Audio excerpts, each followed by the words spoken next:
Mayong adlaw sa tanan, ako dahil si Vince Armato yung garin, taga BSEE4B, na nag-take karon sa subject nga fluid machineries. So, nako karon sa inyong katubangan para mag-report about sa propeller runner turbines. So, unsam din ang propeller runner turbines? So, muna siya introduction. Propeller runner turbines are type of inward flow reaction turbines. So, pa-inward siya nga turbine. Yes. Next is kanang this turbine is characterized by their propeller shape runner. So, daghan man tag turbine karon nga available sa paan. Napatay kaplan nga na ma-report na sa uban. So, kani siya makarakterize gid siya sa iyang sa shape sa iyang runners naka-propeller bitaw. So, okay ba kita naman talaga kung sa mag-propeller may kana which are similar to the propellers found in ships at sa so maol ni siya ana like ang propeller bitaw sa forma niya like nga na gyud like basta similar sa kanang submarine. So, kita naman talaga ganang sa mga submarines ug sa kuan sa ships. So, these turbines are primarily designed for applications with high flow rates. So, magamit siya kanang sa mga kusog na flow bitaw sa kuan sa water. So, and relative low head. So, ang example ni sa high flow rates sa kuan is ang water treatment. So, para makuan ng tubig, need nila siya kusog na flow rate. So, sa relative low heads pod, ang makuha na siya is runoff river. So, making them suitable for runoff river power generation. So, mao ni siya. So, ang runoff river power generations, mao ni siya kanang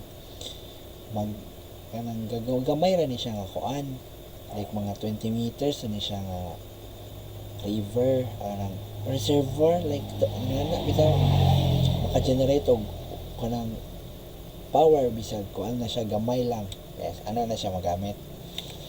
So next, design and functionality. So muna ni siya ang forma. So makita man nato dire, muna siya ang forma sa turbine.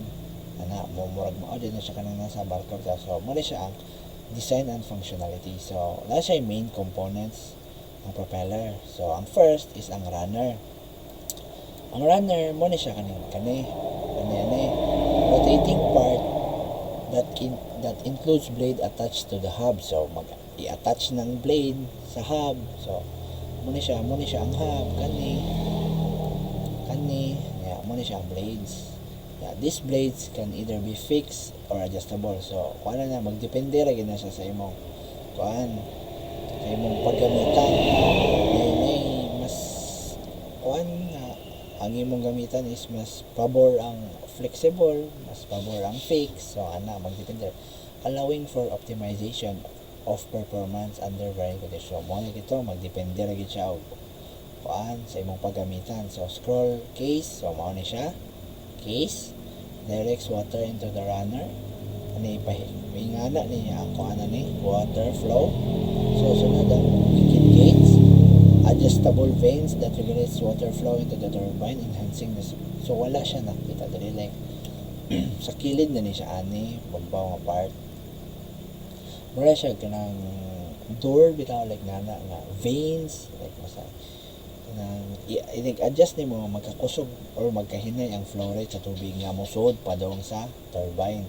So next is ang draft tube, facilitates the exit of water after it passes to the turbine. So wala siya kanang pagawas na ang tubig sa turbine. So muna siyang mo-facilitate converting kinetic energy back into pressure. So after ma-convert to kuan gikan sa pressure to kinetic, so inigawa sa draft tube mabalik na po siya to pressure energy.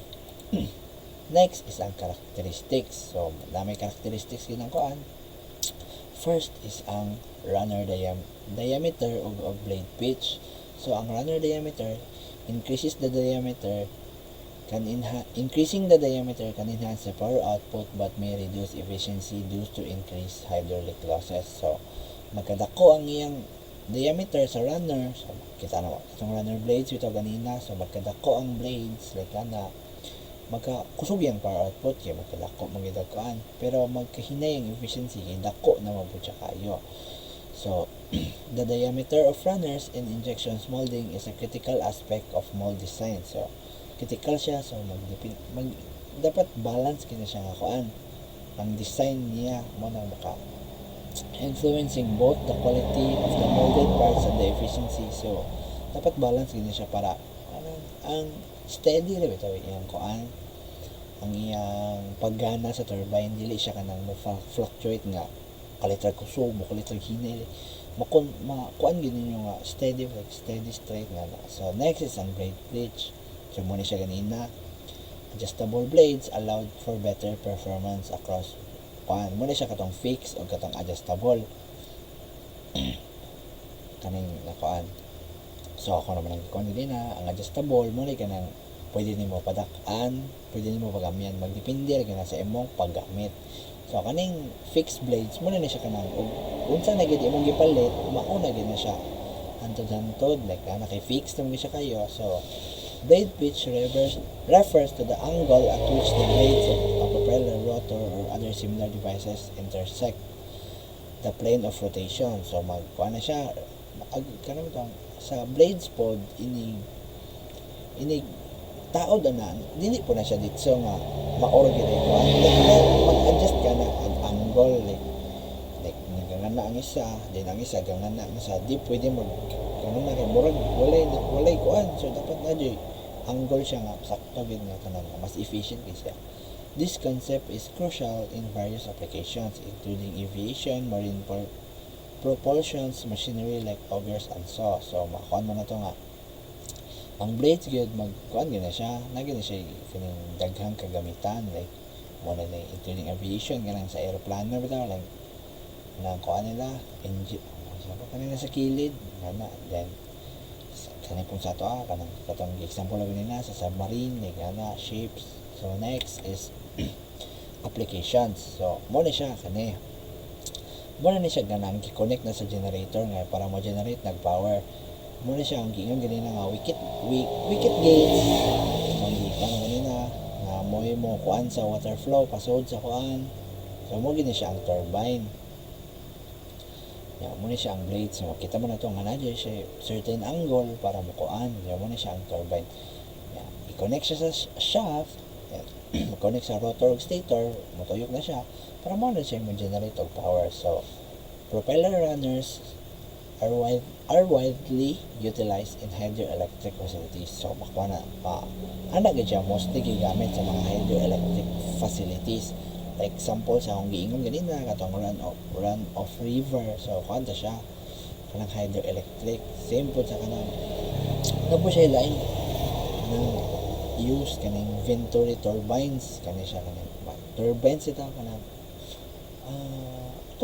kanang windmill nga na. Yes. Use pressure, muna siya, example na use pressure amplification to operate effectively in low heads. O dili siya kanang sa tubig yapon siya kaning Venturi turbines. Yes. So muna siya, example lang kanina, run of river setups which water flow consistent. So need siya nga consistent ang flow mo tong gingon ta kanina nga high flow rate ang kuan mga mogamitan gid ani nga kuan turbine. So next, they are particularly advantageous in locations where maintaining high efficiency across the variable flow conditions is crucial. So mas advantage gini siya o mas kuan kanang magamit mo dagit siya nimo nga steady like ang efficiency niya di walay changes bitaw nga na like mo tong gi-kuan ganina nga dapat gyud high flow rate kanang if i-on mo nagkuan maura gid ang flow rate niya hantod sa mahuman ana if ever nga na changes dili gid siya ma-maintain niya efficiency. So next is mauna to akong kuan hopefully nakasabot ang mobon sa ang kanang propeller runner turbines. So salamat ma'am, salamat classmates.